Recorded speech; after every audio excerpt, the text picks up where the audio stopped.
कि नदी नारे, अरे नदी नारे नारे नारे नारे, नदी नारे न जायो श्याम पैया पड़ी, नदी नारे न जायो श्याम पैया पड़ी, नदी नारे न जायो श्याम पैया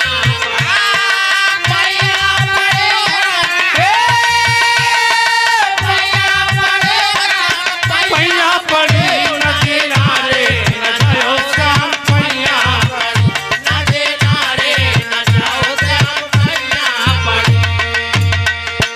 और एक लाइन कहा कि नदी नारे जायो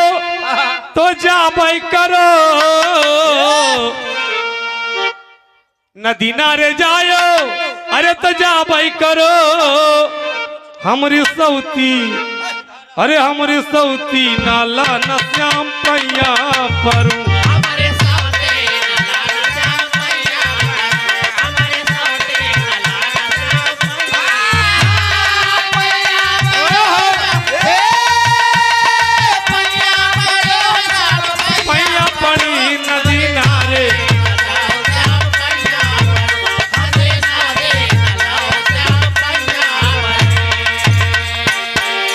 लेकिन यहाँ डिप्टी साहब एक प्रश्न तो खत्म हो गया, दूसरा प्रश्न पूछते हैं।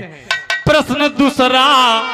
पूछत बाटे डिप्टी साहब, प्रश्न दूसर पूछत बाटे डिप्टी साहब, प्रश्न दूसर पूछत बाटे डिप्टी साहब।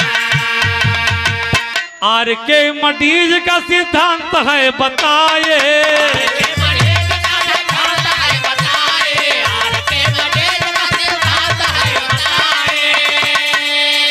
तैरता है कोई और कोई डूब जाए, तैरता है कोई और कोई डूब जाए, तैरता है कोई और कोई डूब जाए।